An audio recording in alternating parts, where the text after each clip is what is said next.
It's a disease that comes on out of the blue. The nervous system starts to break down. The way it breaks down is by pulling the nerve fibers or the wires that wire us together away from the muscles. And when the wires pull away from the muscles aren't connected anymore. And so what happens when your muscles aren't connected? It stops working. I lost 90 patients last year.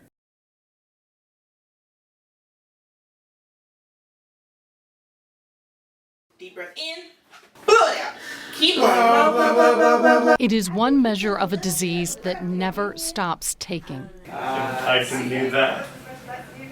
I see. Can't really do that. A disease that steals independence Are you falling down? and seizes futures. We have 2 kids. We currently are caring for probably about 550 patients, and that's a lot. Dr. Jonathan Glass created Emory Brain Health Center's ALS clinic 20 years ago. All right, I'll go see him. The clinic is set up as a multidisciplinary clinic. This is a patient and family-centered clinic. These people need many different specialties to take care of their many different problems. It's where clinical care and research intersect. Okay. The clinic and its staff, the embodiment of hope. Let's be positive about it, all right? We'll try anything. Might not look anything like his, does it? We just get it up the best way we can. This is Carrie Good's exercise routine, an effort to stem a tide that has turned against him.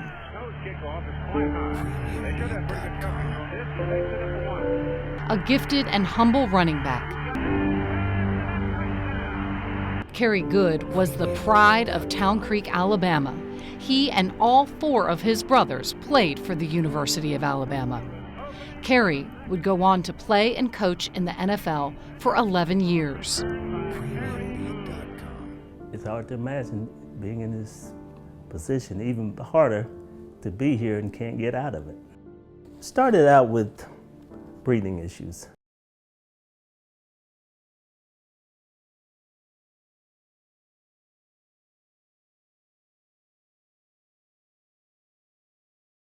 There were chronic sinus infections, weakness, cramps, weight loss. Carrie's wife, Tanja, saw the change in her husband one day through the kitchen window. I saw him in the yard cutting grass, and I noticed that his entire posture was different. After a string of doctor's visits, they were led to the devastating reason for the changes, ALS. Immediately, first thing I thought, man, my kids. Their youngest child is in 6th grade. He really doesn't have an appetite. He just eats because he knows he needs to. A larger-than-life existence shrank. Getting dressed on his own is a 2-hour affair. A brief walk, We making it. exhausting. He needs help to breathe. I lost almost 60 pounds initially. I go from 230 pounds. Guy that played football. At one point, I could bench 400 pounds. Squatted over 800. Now I can't pick up a glass of water. Okay, my friend. Oh, yes, sir. Oh, my. It's an awesome clinic. Saves me, my wife, and all the other families from running all over the place. Dealing with different doctors. They all come to one place. We get it all one day.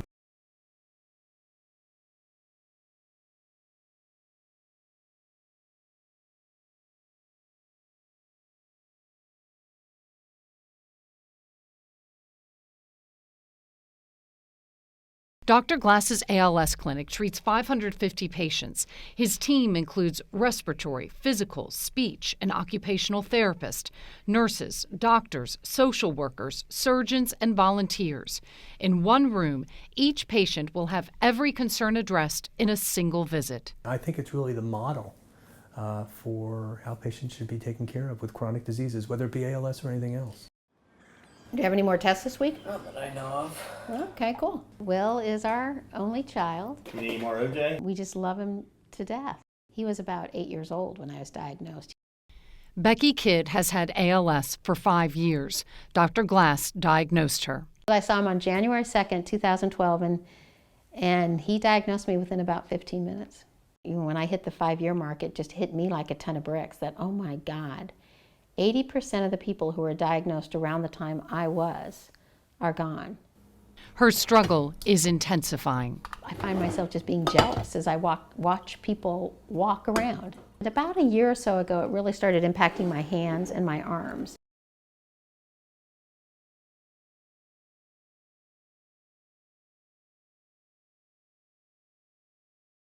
Man, when your hands start to go, you can't pour a cup of coffee, when you can't even fold laundry anymore, it's really disconcerting.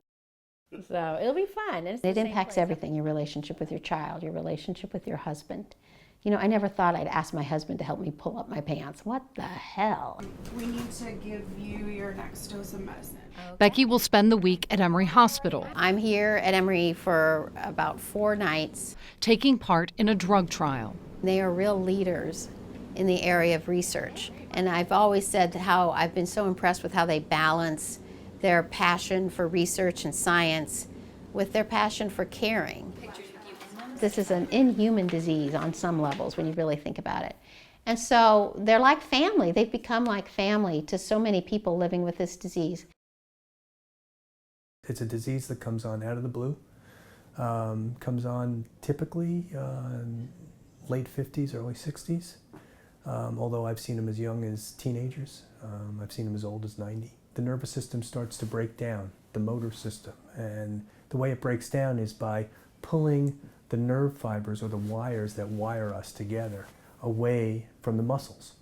And when the wires pull away from the muscles aren't connected anymore. And so what happens when your muscles aren't connected? It stops working. Relentlessly progressive, most people with ALS will die within 3 years. We don't have time.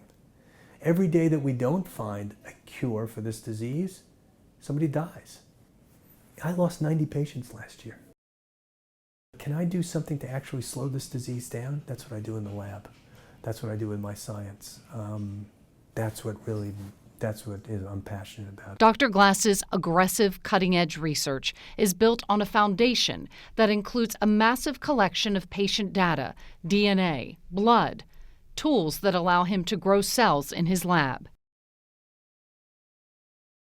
No longer a desperate dream, the path to a cure is becoming clear, and Dr. Glass is at the global forefront. We have international partners, literally from many countries, but also within the United States, that we just share. And we share information, we share data. Probably the 2 most exciting things that are happening now that we're very much involved with is turning off mutant genes. The research of Glass and his collaborators is making its way to his patients. We're going to start a trial probably later this year where these things will be put into the spinal fluid of patients, and hopefully they will target that abnormal gene and turn it off. Boom, it's like a switch.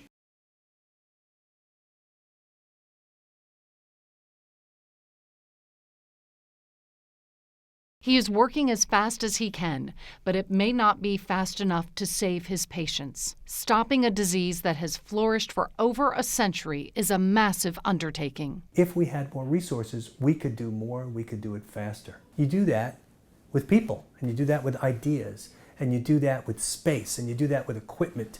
A game-changing resource would be a translational research center. Someplace where we can take things out of the laboratory and very quickly getting them tested in humans. When you have a terminal disease, your life just gets real simple. My first mission is to raise my son. My second mission is just to help the community however I can. Somewhere down the road, we may find a cure. It may not help me, but I would like to think I had a part in, getting some attention to the disease. I got ALS. I'm still living, so it really does not have me. They are young fathers and wives and mothers and husbands. It's a very meaningful and intimate relationship I have with all my patients and their families. These patients and the people who love them are part of the team dedicated to helping Dr. Glass find a cure, giving of themselves in the fight against a disease that takes everything. These are motivated people. It's not just about the basic science laboratory. It's not just about mice. It's about people. Hope is driven by science. What's on the horizon? A lot.